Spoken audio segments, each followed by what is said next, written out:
दोस्तों, स्वागत है आपका हमारे चैनल आर.के. वर्मा में गंगाराम पटेल और बुलाकी नाई की नई मजेदार कहानी। दोस्तों, कहानी पूरी जरूर सुने। दोस्तों, सारे दिन की यात्रा करके वे एक नए नगर में पहुंचे और रात्रि विश्राम के लिए एक मुनासिब सा स्थान देखकर ठहर गए। रोजमर्रा के मुताबिक पटेल ने बुलाकी को पैसे देकर बाजार से अपने तथा घोड़ों के भोजन का सामान खरीदने के लिए भेजा। बुलाकी जब वापस लौटा तो सारे सामान के साथ एक अजूबी खबर भी लाया। उसने रास्ते में देखा था कि एक स्थान पर कुछ लोग खड़े हुए हैं। वहां उसे एक ऐसा बूढ़ा व्यक्ति भी दिखाई दिया जो अर्धविक्षिप्त अवस्था में था। उस अर्धविक्षिप्त बूढ़े ने सबके सामने एक स्थान को गाय के गोबर से लीपा, फिर एक युवक को अपने पास बैठाकर उस स्थान पर लेट गया। उसने 3 बार मुख से हे राम कहा और फिर अपने प्राण त्याग दिए। यह देखकर बुलाकी राम यह सोचकर वापस लौट पड़ा कि इस बात का रहस्य पटेल जी से पूछेगा कि वह वृद्ध कौन था और उसने इस प्रकार क्यों दम तोड़ दिया। रात को सोने से पूर्व बुलाकी ने वह रहस्यमयी बात पटेल को सुनाई और उस रहस्य पर से पर्दा उठाने को कहा तो पटेल बोले, बुलाकी राम सुन, यहाँ से कुछ दूर ताम्रलिप्ति नाम का एक नगर है। उस नगर में चंद्रसिंह नाम का एक क्षत्रिय रहता था। चंद्रसिंह का विवाह हो चुका था और उसकी पत्नी एक बच्चे की मां भी बन चुकी थी। दोस्तों, वीडियो को एक लाइक जरूर करें। चंद्रसिंह का परिवार खूब संपन्न परिवार था, लेकिन कहते हैं न कि जब मनुष्य के दुर्दिन आते हैं तो उसकी बर्बादी की परिस्थितियां स्वयं ही बनने लगती हैं। कुछ दिनों बाद चंद्रसिंह को जुआ खेलने की लत लग गई। वह यार दोस्तों के साथ नित्य प्रति शाम को जुआ खेलने लगा। परिणाम यह निकला कि वह जुए में अपना सब कुछ हारकर दर-दर का भिखारी बन गया। उसे और उसके परिवार को 2 जून का भोजन जुटाने के भी लाले पड़ गए। बुलाकी, जब आदमी एक बार बुराई के रास्ते पर चल पड़ता है तो दूसरी बुराइयां स्वयं ही आगे बढ़कर उसका दामन थाम लेती हैं। चंद्रसिंह का परिवार जब भूखों मरने लगा तो अपने परिवार का पेट पालन करने के लिए उसने चोरी करना शुरू कर दिया। वह चोरी करके जो भी माल लाता उसे थोड़ा सा परिवार पर खर्च कर शेष धन जुए में उड़ा देता। धीरे धीरे सारे नगरवासियों को यह बात मालूम हो गई कि चंद्रसिंह अब पक्का चोर बन गया है, इसलिए सभी लोग उससे नफरत करने लगे। बुलाकी, चंद्रसिंह के सास-ससुर बहुत खाते पीते घर के थे। चंद्रसिंह के ससुर का मसालों का व्यापार था जो खूब अच्छा चल रहा था। चंद्रसिंह की विपन्नता की बात जब उसके सास-ससुर को मालूम हुई तो उन्हें बहुत दुख पहुंचा। उनकी एक ही तो बेटी थी, पुत्र कोई था नहीं। एक दिन उन दोनों ने विचार किया। चंद्रसिंह का ससुर कहने लगा, ठकुरानी, लाजवती की तरफ से तो बहुत चिंताजनक खबरें मिल रही हैं। न जाने मेरी बेटी लाजवती और नवासा किस हाल में होंगे। क्यों न कोई आदमी भेजकर कुछ दिन के लिए उन्हें यहाँ बुला लें। कुछ दिन के लिए क्यों, हमेशा के लिए ही बुला लो न।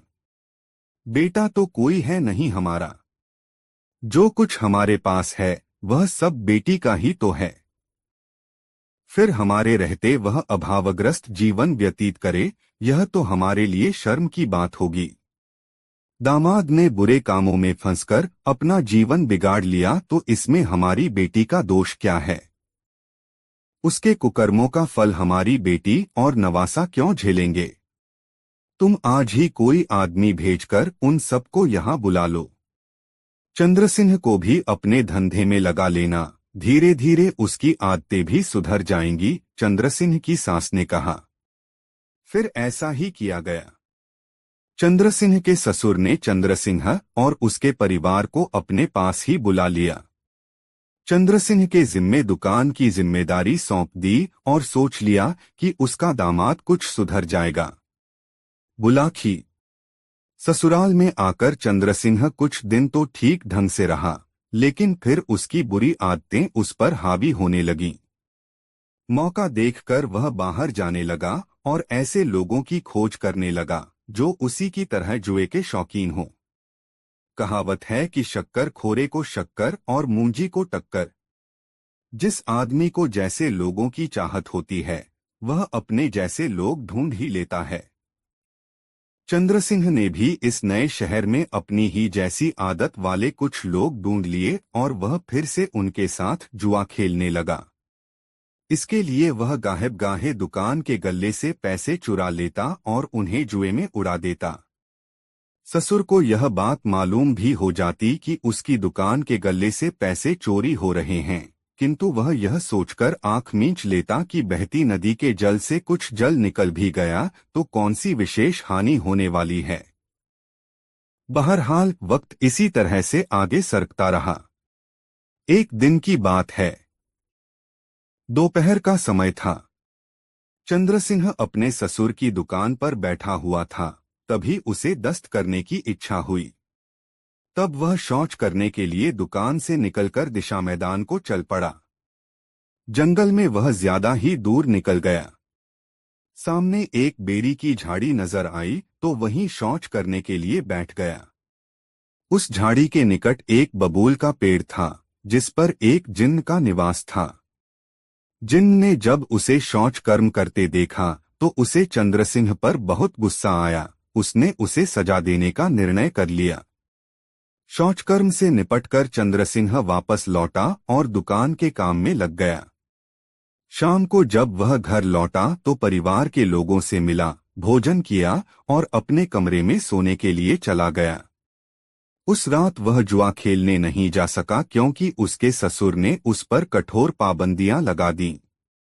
वैसे भी उसके ससुर की हवेली इतनी मजबूत थी कि एक बार बाहर का दरवाजा लगा देने के बाद उसका दरवाजा खोलना बहुत मुश्किल था। हवेली के ऊपरी हिस्से में उसने लोहे का ऐसा मजबूत जाल डलवा रखा था कि कोई भी उस जाल को काटे बिना हवेली में दाखिल हो ही नहीं सकता था। बुलाखी, वह जिन्न जिसके स्थान पर दोपहर के समय चंद्रसिंह शौच कर आया था, रात के समय उस हवेली के बाहर पहुंचा और दरवाजे पर दस्तक लगाई। दस्तक लगने पर चंद्रसिंह अलसाया सा उठा। उसने दरवाजे के निकट जाकर पूछा, कौन हो भाई? तुम्हारा एक दोस्त, दरवाजे के बाहर से जिन्न ने उत्तर दिया। तुम्हें जुआ खेलने के लिए निमंत्रित करने आया हूं। मजबूरी है दोस्त, चंद्रसिंह बोला, मैं बाहर नहीं जा सकता। अंदर से दरवाजे पर मजबूत ताला लगा है और चाबी मेरी पत्नी के पास है। चाबी की चिंता मत करो, जिन्न ने कहा, बस तुम यह बता दो कि जुआ खेलने की इच्छा है तुम्हारे मन में। चाहता तो हूँ, लेकिन ताला। चंद्रसिंह की बात पूरी भी न हुई थी कि दूसरी ओर से जिन्न ने जल्दी से कहा, ताले की बात छोड़ो, बस तुम दरवाजे के पास अपनी आंखें बंद कर खड़े हो जाओ। आंखें खोलोगे तो तुम इस हवेली के बाहर खड़े होगे। जिन्न के कहने के अनुसार चंद्रसिंह ने अपनी आंखें बंद कर ली। आंखें खोल तो वह मकान के बाहर था। चंद्रसिंह को यह सब देखकर बहुत आश्चर्य हुआ। मामने देखा तो वह भय से कांप उठा। एक नंगधंग जिन्न उसके सामने खड़ा था। घबराओ नहीं, उसे भयभीत देखकर जिन्न ने कहा, मुझे अपना दोस्त ही समझो। यह कहकर जिन्न ने उसका हाथ पकड़ा और अपने स्थान की ओर से चला। बुलाखी, जिन्न उसे लेकर उसी बेरी की झाड़ी के पास पहुंचा। उसने वहां पहुंचकर कोई संकेत किया तो एक स्थान पर जमीन फट गई और नीचे की ओर जाती सादियां नजर आने लगीं। सीढ़ियां उतरकर जब दोनों नीचे पहुंचे तो चंद्रसिंह ने स्वयं को एक सजेसजाए बहुत ही खूबसूरत कमरे में खड़ा हुआ पाया। कमरे में पत्र का खूबसूरत पलंग बिछा हुआ था जिस पर जुआ खेलने में उपयुक्त सारा सामान रखा हुआ था। सारी रात चंद्रसिंह और वह जिन्न जुआ खेलते रहे। सुबह मुर्गे ने बांग दी तो चंद्रसिंह सचेत हुआ। उसने जिन्न से कहा, मित्र, सुबह होने को है, मेरा कर पहुंचना बेहद जरूरी है। आठ किसी तरह से मुझे मेरे घर पहुंचाओ। जिन्न कहने लगा, घर तो मैं पहुंचा दूंगा, किंतु भूलकर भी आज की घटत का किसी से जिक्र मत कर देना। यदि तुमने ऐसा किया तो मेरा क्रोध तुम पर टूट पड़ेगा। तुम पागल हो जाओगे। तुम विश्वास करो मित्र, मैं इस घटना का जिक्र किसी से भी नहीं करूंगा। बस अब तुम जल्दी से मुझे मेरे घर पहुंचा दो। बस तो फिर मीचो अपनी आंखें। बोला, जिन्न आंखें खोलोगे तो स्वयं को अपने बिस्तर पर पाओगे। जिन्न के कहे अनुसार चंद्रसिंह ने अपनी आंखें बंद कर लीं। फिर जब उसने अपनी आंखें खोलीं तो वह अपने बिस्तर पर मौजूद था। बुलाखी, जब चंद्रसिंह उस जिन्न के साथ जुआ खेलने में व्यस्त था तो उस समय एक और घटना घट गई। अर्धरात्रि के समय चंद्रसिंह की पत्नी उसके कमरे में यह देखने के लिए पहुंची कि उसका पति चैन से सोया हुआ है या नहीं। पर जब उसने उसका बिस्तर खाली देखा तो वह सन्न रह गई। दरवाजे की ताली उसके पास थी, फिर वह बाहर कैसे चला गया? उसने अपने पिता को जगाया और सारी बात बताई। सुनकर उसका पिता भी हतप्रभ रह गया। हवेली में कई कमरे थे।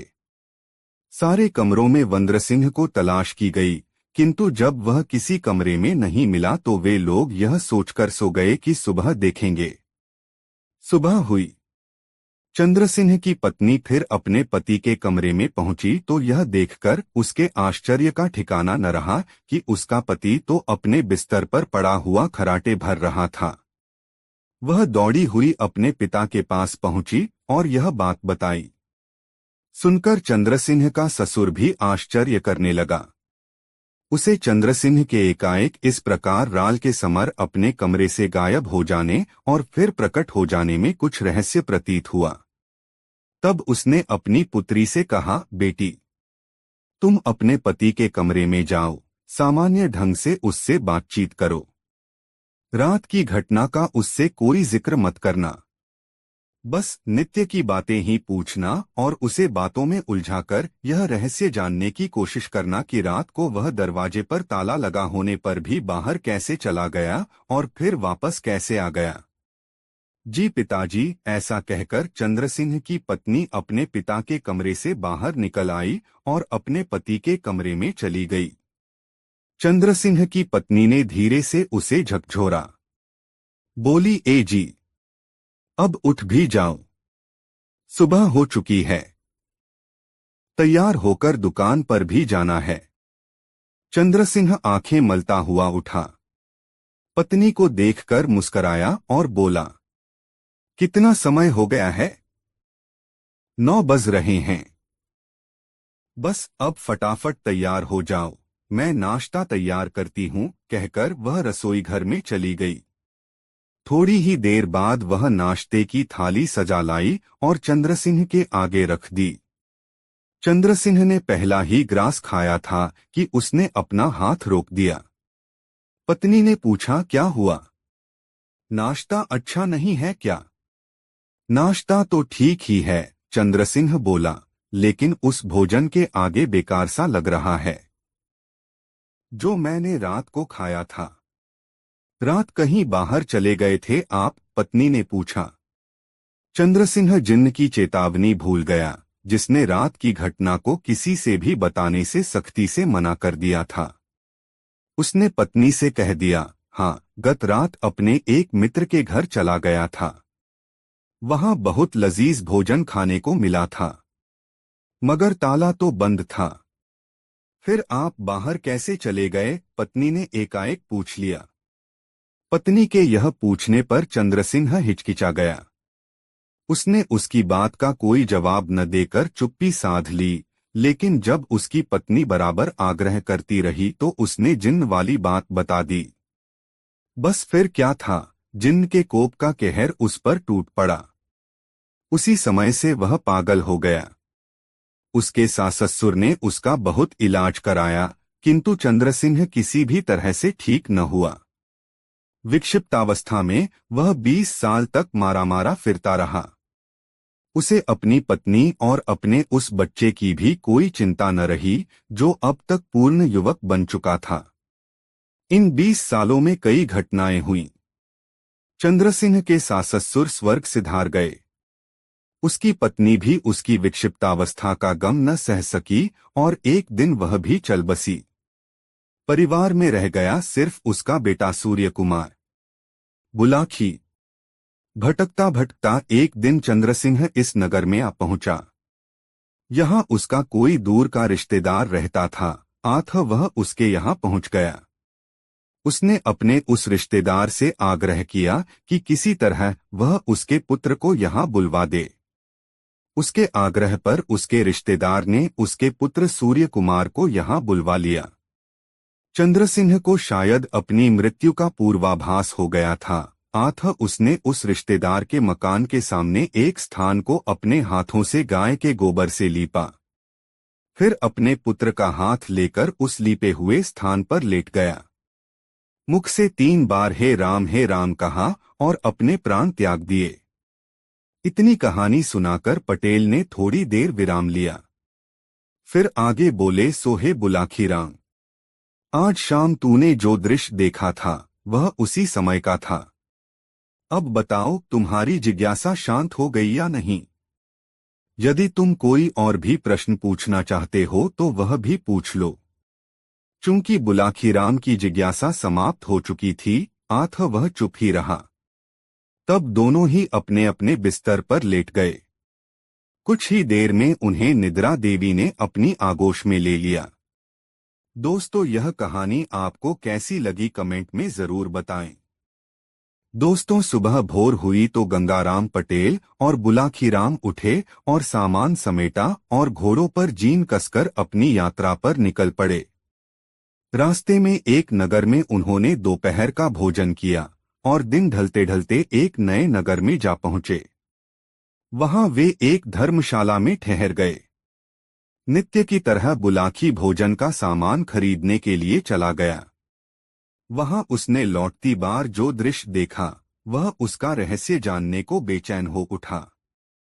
भोजन आदि से निवृत्त होकर जब गंगाराम बिस्तर पर पहुंचकर हुक्का गुड़गुड़ाने लगे तब उसने पटेल के पैर दबाते हुए उनसे कहा, पटेल जी, अब तो आप भोजनादि से निवृत्त हो चुके हैं। क्या अब मैं अपनी वह बात कहूं जो आज बाजार से लौटते समय मैंने देखी है? हाँ हाँ भाई, अवश्य कहो, पटेल विनोद भरे स्वर में बोले। तुम्हारी इस शर्त को मानकर ही तो मैं तुम्हें साथ लाया हूं। मुझे मालूम है कि मैंने तुम्हारी शंका का समाधान न किया तो सवेरा होते ही तुम मेरा साथ छोड़कर वापस लौट जाओगे। आथ, अपनी बात अवश्य कहो। पटेल जी, आज जब मैं बाजार से सामान खरीदकर वापस लौट रहा था तो मैंने एक दुकान के बाहर भीड़ जुटी हुई देखी। यह देख मैं भी यह जानने के लिए वहां ठहर गया कि देखूं माजरा क्या है, किस कारण यह भीड़ खड़ी है। मैंने देखा कि एक वैश्य की दुकान के नीचे एक 12-13 वर्षीय लड़के की लाश पड़ी हुई है। लाश के समीप ही उस लड़के के माँ बाप बैठे सिसक रहे थे। तभी एक व्यक्ति वहां पहुंचा। उसमें और वैश्य में कुछ वार्तालाप हुआ। फिर उस व्यक्ति ने लड़के के पिता से किसी बात की शपथ लेने के लिए कहा। लड़के के पिता ने जैसे ही शपथ ली कि मृत लड़का जीवित होकर खड़ा हो गया। यह देखकर मेरी हैरत का ठिकाना न रहा। मैं तत्काल वहां से चलकर आपके पास पहुंचा। बस तभी से मेरे पेट में इस बात का रहस्य जानने के लिए मरोड़े उठ रही थीं, किंतु मुझे यह भी मालूम था कि आप बिस्तर में जाने से पहले कुछ बताएंगे नहीं, इसलिए खामोश ही रहा। अब आप मुझे उस रहस्य के बारे में बतलाइए। सुनो बुलाखीराम, पटेल बोले, यहाँ से कुछ कोसों के फासले पर एक गांव है किशनपुर। उस गांव में रेवती रमन नाम का एक गरीब ब्राह्मण निवास करता था। उसकी पत्नी का नाम शीला था। नाम के अनुकूल उसकी पत्नी बहुत ही शील स्वभाव की थी। ब्राह्मण भी बहुत नेक और अच्छे आचरण वाला था। उनका एक बेटा भी था जिसकी आयु तब 10 वर्ष की हो चुकी थी। उसका नाम था चंद्रदेव। रेवती रमन नाम का वह ब्राह्मण बहुत गरीब था।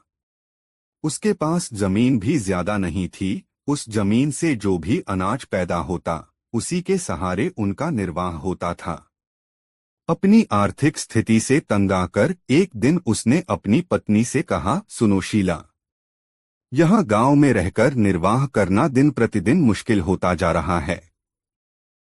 आठ मैंने निश्चय किया है कि एक दो दिन में यह गांव छोड़कर किसी बड़े नगर को चल पड़ेंगे। बड़े शहरों में काम की कोई कमी नहीं होती।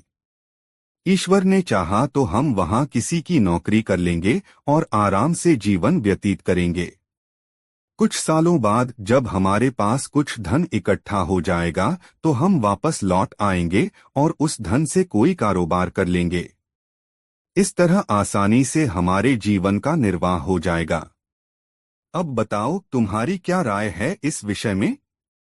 मेरी राय तो वही है जो आपकी है, रेवती की पत्नी ने कहा। जैसा आपको उचित लगे आप वैसा ही कीजिए।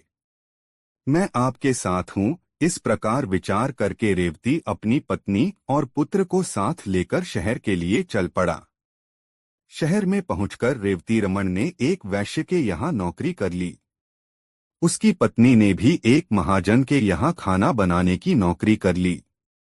इस तरह से उनका निर्वाह ठीक ढंग से होने लगा। रेवती रमन मेहनती आदमी था। एक साल बाद उसका काम देखकर वैश्य ने उसकी तनख्वाह बढ़ा दी। इस तरह से वह अपने परिवार का भरण पोषण करने के पश्चात कुछ धन भविष्य के लिए बचाने लगा। 3 साल के बाद उन दोनों की कमाई से 5,000 रुपये इकट्ठे हो गए। तब दोनों ने अपनी अपनी नौकरी छोड़ दी और अपने गांव लौट पड़े। शाम के समय वे इसी नगर में पहुंचे। उन्होंने रात्रि विश्राम के लिए किसी उपयुक्त जगह की जानकारी चाही। सामने उसी वैश्य की दुकान थी जिसे तुम देखकर आए हो। आठ रेवती रमन उसी के पास पहुंचा और बोला, सेठ जी, मैं यहाँ परदेशी हूँ। मेरे साथ मेरा परिवार भी है। मैं रात्रि विश्राम के लिए किसी उपयुक्त जगह की तलाश में हूँ। क्या आप मुझे कोई ऐसा स्थान बता सकते हैं जहां हम सुरक्षित रह सकें? कोई जोखिम की चीज तो नहीं है तुम्हारे पास? मेरा मतलब है रुपया पैसा। वह तो है सेठ जी। इसीलिए तो मैं किसी सुरक्षित जगह पर रात को ठहरना चाहता हूँ। देखो भाई, सेठ बोला, तुम्हारे रात्रि विश्राम के लिए तो मैं तुम्हें जगह दे सकता हूँ, लेकिन तुम्हारे पास मौजूद रुपयों की जिम्मेदारी नहीं ले सकता। यह शहर चोर लुटेरों के लिए बहुत बदनाम है। कोई चोर लुटेरा रात में आकर तुमसे तुम्हारा धन छीन ले गया तो मेरी बहुत बदनामी होगी। तुम एक काम करो, तुम्हारे पास जितना धन है वह मेरे पास जमा कर दो। सवेरे जब तुम जाने लगो तो अपना धन सहेज लेना। ठीक है सेठ जी। आप इस शहर में सम्मानित नागरिक हैं। हमें आप पर पूरा यकीन है कि आप अमानत में खयानत नहीं करेंगे। मेरे पास 5,000 रुपये हैं। उन्हें आप अपने पास जमा कर लीजिए। सुबह जाने से पहले मैं आपसे अपना रुपया वापस ले लूंगा। ऐसा कहकर रेवती रमन ने अपना पैसा उस वैश्य के पास जमा करवा दिया। वह रात रेवती रमन और उसके परिवार ने सेठ की दुकान के बाहर लगे फट्टों पर सोकर काट ली। प्रातः जब सेठ ने दुकान खोली तो रेवती रमन ने उससे अपना पैसा वापस मांगा। इस पर सेठ की त्योरियां चढ़ गईं। उसने तेज आवाज में पूछा, कैसा पैसा? तुमने मुझे कोई पैसा नहीं दिया था। इस पर दोनों में तकरार होने लगी। पड़ोसी और राहगीर इकट्ठे हो गए। सेठ के पड़ोसियों ने तब उनका विवाद खत्म करने के लिए रेवती रमन से कहा, देखो भाई, तुम कहते हो कल रात तुमने इनके पास 5,000 रुपये जमा कराए थे, जबकि ये सेठ इस बात से साफ इनकार कर रहा है। अब कौन सच्चा है और कौन झूठा, इसका फैसला तो शपथ लेकर ही किया जा सकता है। क्या तुम अपने इकलौते बेटे की कसम खाकर यह बात कह सकते हो कि तुमने रात इस सेठ के पास 5,000 रुपये जमा कराए थे? बिल्कुल कह सकता हूँ, रेवती रमन बोला। जो बात सच है उसके लिए मैं कैसी भी शपथ लेने को तैयार हूँ। क्यों सेठ? क्या तुम्हें भी यह बात मंजूर है? बिल्कुल मंजूर है, सेठ बोला। न्यायकर्ताओं ने तब रेवती रमन से उसके बेटे के सिर पर हाथ रखकर यह कसम खाने के लिए कहा कि यदि उसकी शपथ झूठी है तो तत्काल उसके बेटे की मृत्यु हो जाए। बुलाकी पटेल ने आगे कहा, किस्मत का खेल देखो। जैसे ही रेवती रमन ने अपने बेटे चंद्रदेव के सिर पर हाथ रखकर यह शपथ ली कि तत्काल उसके बेटे की मौत हो गई। झूठा होते हुए भी उस सेठ के चेहरे पर विजय के भाव झलक उठे। रेवती और उसकी पत्नी सन्न रह गए। वहां उपस्थित भीड़ और न्यायकर्ताओं ने रेवती को बहुत लानत मलामतें दी क्योंकि वह झूठा साबित हो गया था। रेवती की हालत ऐसी हो गई जैसे भरे बाजार में उसे किसी ने नंगा कर दिया हो। पति पत्नी दोनों ही सिसक रहे थे और भीड़ उनका मजाक उड़ा रही थी, उन पर फप्तियां कस रही थी। तभी उस भीड़ में से निकलकर एक आदमी रेवती रमन के पास पहुंचा। उसने उससे कहा, देखो दोस्त, असली माजरा क्या है, तुम मुझे सच्ची बात बताओ। क्या वाकई तुमने इस सेठ को 5,000 रुपए जमा करने के लिए दिए थे? रेवती रमन बोला, यह बात मैं कई बार दोहरा चुका हूं, लेकिन किसी को यकीन ही नहीं हो रहा, उल्टा सभी लोग मुझे ही बेईमान करार दे रहे हैं। तब एक बार तुम मेरे सामने अपने लड़के की शपथ लेकर यह बात दोबारा कहो कि मेरी बात बिल्कुल सही है। मैंने सेठ के पास अपने 5,000 रुपए जमा कराए थे। यदि तुम्हारी बात सत्य निकली तो तुम्हारा मृत बेटा अभी जीवित होकर उठ खड़ा होगा। फिर उस आदमी ने सेठ से कहा, क्यों सेठ, तुम्हें मंजूर है यह बात? बिल्कुल मंजूर है। भला मुझे क्या एतराज हो सकता है, लेकिन यह आदमी झूठा है। इसका झूठ साबित भी हो चुका है। बेटे की शपथ लेने के बाद इसने झूठ बोला, इसलिए तो इसके बेटे की मौत हो गई है। बेशक बेशक वह व्यक्ति बोला, पर अगर इस बार शपथ लेने के बाद इसका बेटा जीवित हो जाए, उस सूरत में तुम्हें इसे 5 नहीं 10,000 रुपए वापस करने होंगे। बोलो मंजूर है? कहा तो है, मुझे इसका चैलेंज मंजूर है, सेठ ने कह दिया। उस व्यक्ति के कहने पर रेवती रमन ने अपने मृत बेटे की शपथ लेकर अपनी बात दोहरा दी। शपथ लेते ही एक चमत्कार हो गया। रेवती रमन का मृत बेटा जीवित होकर उठ बैठा। सारी भीड़ यह देखकर आश्चर्यचकित रह गई। तब सेठ को वादे के अनुसार रेवती रमन को 5 की जगह 10,000 रुपए लौटाने पड़े। इतनी कहानी सुनाकर गंगाराम पटेल ने आगे कहा, बुलाकी, औरों की तरह तुझे भी इस बात पर जरूर आश्चर्य हो रहा होगा कि आखिर वह व्यक्ति था कौन, जिसने न सिर्फ रेवती रमन के बेटे चंद्रदेव को जीवित किया अपितु जिसने सेठ से उसे दोगुना धन वापस दिलवाया। तो सुन, मानव के वेश में वह व्यक्ति साक्षात कलियुग था, जो अपने कलिकाल का प्रभाव लोगों को दिखाना चाहता था। यह कलियुग है बुलाकी। इस काल में कैसी भी अनहोनी घटना घट जाए उस पर आश्चर्य नहीं होना चाहिए। आज तू जिस दृश्य को देखकर आया था वह वही दृश्य था। उम्मीद है अब तेरी जिज्ञासा शांत हो गई होगी। आथा, अब मुझे भी सोने दे और खुद भी सो रहा है। कल प्रातः फिर से काशी यात्रा के लिए चलना है। कहकर पटेल ने आंखें मूंद लीं और निद्रारानी की गोद में समा गए। करवट बदलकर बुलाकी नाई भी सो गया। दोस्तों, यह मजेदार कहानी आपको कैसी लगी कमेंट में जरूर बताएं। दोस्तों, गंगाराम पटेल और बुलाखीराम नाई एक नए शहर में पहुंचकर बुलाखीराम ने बाजार में देखा कि एक स्त्री हाथ में तलवार लिए एक व्यक्ति का पीछा कर रही थी और वह जान बचाने के लिए भागा जा रहा था। रात को बुलाकी ने गंगाराम से इस रहस्य को बताने का आग्रह किया तो गंगाराम ने उसे यह कहानी सुनाई। बुलाखीराम, गंगा तट पर बसे इस नगर में एक व्यापारी रहता था जिसका नाम है लक्ष्मीदत्त। अब से कुछ वर्ष पूर्व लक्ष्मीदत्त के पिता धर्मसेन ने उसका विवाह पटना निवासी अपने एक मित्र की बेटी जयावती के साथ कर दिया था। जयावती बेहद खूबसूरत थी। उसके पिता ने उसके विवाह में काफी दान दहेज भी दिया था। इस कारण जब धर्मसेन के घर में उसके बेटे की बहू बनकर आई तो सभी ने उसका दिल खोलकर स्वागत किया।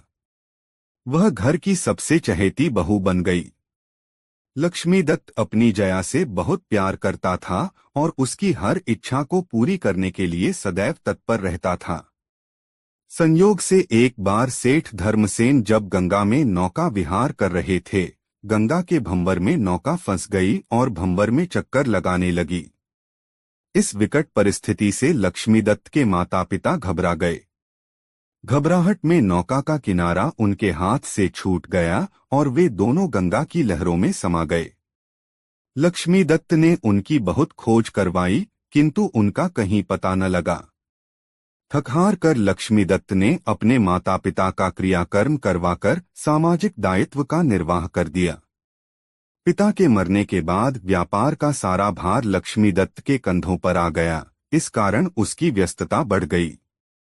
हिसाब किताब के सिलसिले में वह देर रात अपनी दुकान पर बैठने और बाहर के प्रदेशों में भी व्यापार के सिलसिले में जाने लगा। इस कारण पत्नी को देने के लिए उसके पास समय का अभाव हो गया। यह स्थिति उसकी पत्नी जया के लिए असह्य हो गई। कहाँ तो अपने पति से उसका मिलन हर रोज होता था और अब ऐसी हालत हो गई थी कि 2-2 महीने के बाद जब लक्ष्मीदत्त अपने घर लौटता तो मात्र कुछ ही दिन घर पर ठहर पाता। व्यापार के सिलसिले में उसे फिर से यात्रा पर निकल जाना पड़ता था। जया प्रतिदिन उसके लौटने की प्रतीक्षा करती और राम्र को अकेली ही अपने बिस्तर पर मन मारकर सो जाती थी। बुलाखी। जया जवान थी, उसकी भी कुछ उमंगें थीं, कुछ अरमान थे। पति का सान्निध्य पाने की लालसा उसके मन में हर समय विद्यमान रहती थी। आखिर जब वह बहुत व्याकुल रहने लगी तो एक दिन उसके कदम लड़खड़ाने लगे और वह अपनी कामवासना को शांत करने का कोई उपाय सोचने लगी। संयोगवश एक दिन एक मनिहारा उसके पास चूड़ी बेचने के लिए आया। मनिहारा गबरू जवान था। हट्टा-कट्टा शरीर, आंखों में सुरमा, सफेद कुर्ते पर कालो बास्कट पहने उसने जया के मकान पर आकर चूड़ी बेचने के लिए आवाज लगाई तो जया नीचे उतर आई। मनिहारे का रूप पहली ही नजर में जया के मन में उतर गया और जब मनिहारे ने जया का कोमल हाथ अपने हाथ में लेकर यह पूछा, कैसे रंग की चूड़ी पहनाऊं सेठानी, तो बरबस ही जया के मुंह से निकल गया, जैसे रंग की चूड़ियां तुम्हें पसंद हों। बुलाखी। उस दिन से कैसे उस मनिहारे और जया के बीच अवैध संबंध स्थापित हो गए, यह एक अलग कहानी है। फिलहाल इतना जान लो कि जया ने उस मनिहारे को अपने पति का स्थानापन्न बना लिया और उसी से अपनी वासना की पूर्ति करने लगी। पर पुरुष का सहवास पाकर अब उसके स्वभाव में परिवर्तन होने लगा। पति के सान्निध्य को तरसती जया अब फूल की तरह खिली हुई रहने लगी। मनिहारा चूड़ी पहनाने के बहाने जब जया के घर के चक्कर लगाने लगा तो पड़ोसियों को उनके संबंधों पर संदेह होने लगा और दबी जुबान से यह चर्चा गलियों में फैलने लगी कि व्यापारी लक्ष्मीदत्त की पत्नी और मनिहारे के बीच अवैध संबंध पनपने लगे हैं। एक दिन लक्ष्मीदत्त 2 महीने के बाहरी प्रवास से घर लौटा। अपने साथ वह जया को देने के लिए ढेरों उपहार लाया था, लेकिन जया ने उन उपहारों की तरफ देखा तक नहीं। वह दिन भर तुनकती रही और रात को भी अपने पति से प्रेममय व्यवहार न किया। इससे लक्ष्मीदत्त को उस पर संदेह हो गया। वह सोचने लगा कि कहीं मेरी अनुपस्थिति में मेरी पत्नी के किसी परपुरुष के साथ संबंध तो नहीं बन गए। लेकिन उसने जुबान बंद ही रखी और जया के प्रति अपना व्यवहार पहले जैसा ही बनाए रखा। लगभग 2 हफ्ते तक घर में ठहरने के बाद एक दिन उसने अपनी पत्नी से कहा, प्रिय, मुझे अफसोस है कि मैं आजकल तुम्हारे लिए ज्यादा समय नहीं दे पाता हूँ, पर करूँ भी तो क्या? विवशता है, व्यापार के सिलसिले में बाहर जाना ही पड़ता है। तो क्या कल फिर बाहर जा रहे हो? जया ने भ्रिकुटी चढ़ाते हुए पूछा। हाँ, लक्ष्मीदत्त ने कहा, लेकिन तुम चिंता मत करो, सिर्फ हफ्ते भर का काम है। 1 हफ्ते बाद मैं पुनः लौट आऊंगा। ठीक है, जया बोली, मैं इतने दिन तक प्रतीक्षा कर लूंगी, पर तुम अपने स्वास्थ्य का ध्यान रखना। इस प्रकार पत्नी को आश्वस्त कर दूसरे दिन व्यापारी लक्ष्मीदत्त घर से व्यापार के बहाने बाहर निकल गया, पर वह शहर से बाहर न गया। सारा दिन उसने अपने एक मित्र के यहाँ बिताया और रात्रि के 10 बजे अपने मकान पर जा पहुंचा। मकान के पीछे एक ऊंचा आम का दरख्त था। लक्ष्मीदत्त उस दरख्त पर चढ़कर मकान की छत पर पहुंच गया। दबे पांव वह अपने कमरे की खिड़की के पास पहुंचा और खिड़की की एक झिरी से झांककर उसने जो दृश्य देखा, उसे देखकर उसका समूचा जिस्म क्रोध से जल उठा। अंदर उसी के बिस्तर पर जया उस मनिहारे की बाहों में सिमटी हुई थी। दोनों वासना की तरंगों में डूबे हुए एक दूसरे में समा जाने के लिए आतुर हो रहे थे। बाहर अंगारों पर लेटता हुआ लक्ष्मीदत्त किसी तरह स्वयं पर संयम बनाए रहा। वासना का उफान शांत हुआ तो जया ने अपने कपड़े व्यवस्थित किए और अपने प्रेमी उस मनिहारे से बोली, अब तुम नित्य ही रात को यहाँ आ जाया करो। मेरा पति यद्यपि 1 हफ्ते तक बाहर रहने के लिए कहकर गया है, किंतु मैं जानती हूँ वह 2 हफ्ते से पहले लौटेगा नहीं। यह सुनकर मनिहारे ने कहा, देखो सेठानी, मेरे लिए यहाँ रोज आना बहुत मुश्किल है। मोहल्ले के लोग हमारे संबंधों पर संदेह करने लगे हैं। हमारे लिए अब यही उचित है कि या तो हम अपने संबंधों को हमेशा के लिए समाप्त कर दें या फिर क्या? या फिर किसी प्रकार तुम्हारा पतिरूपी कंटक सदैव के लिए हमारे मार्ग से हट जाए, मनिहारे ने कहा। दूसरा उपाय ही उचित होगा, जया ने कहा, लेकिन उस उपाय को अमली जामा कैसे पहनाया जाए, इस पर हम दोनों को ही विचार करना होगा।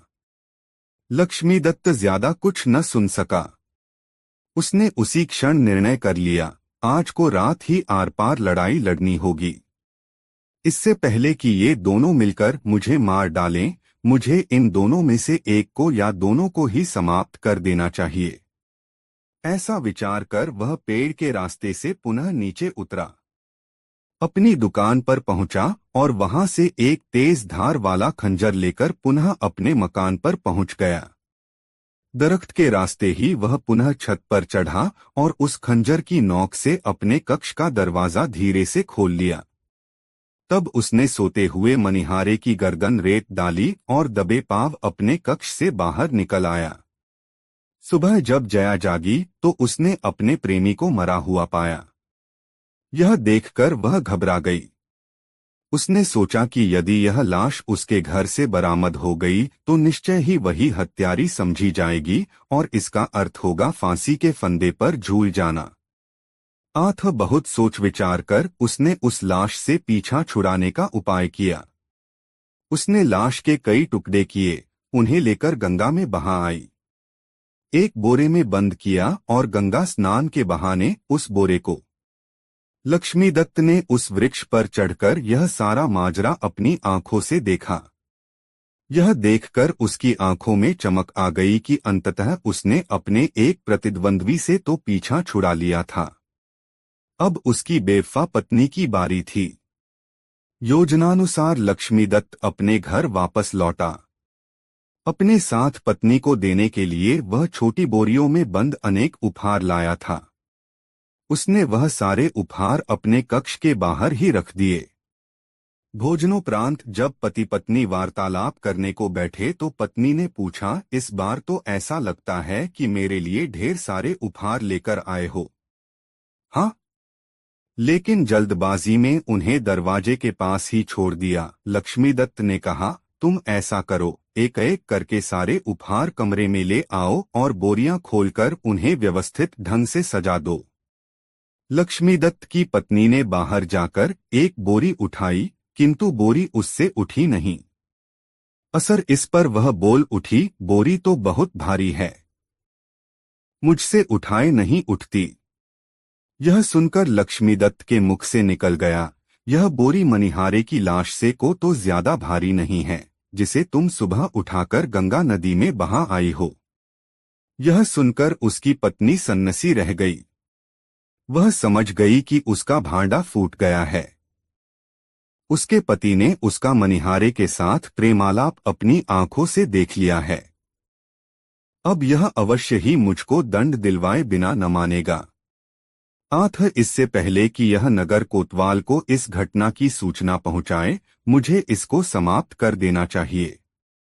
ऐसा विचार कर वह नीचे की ओर उस कक्ष की ओर भागी जिसमें वह तलवार रखी हुई थी जो कभी दूल्हा बनते समय लक्ष्मीदत्त ने पहनी थी।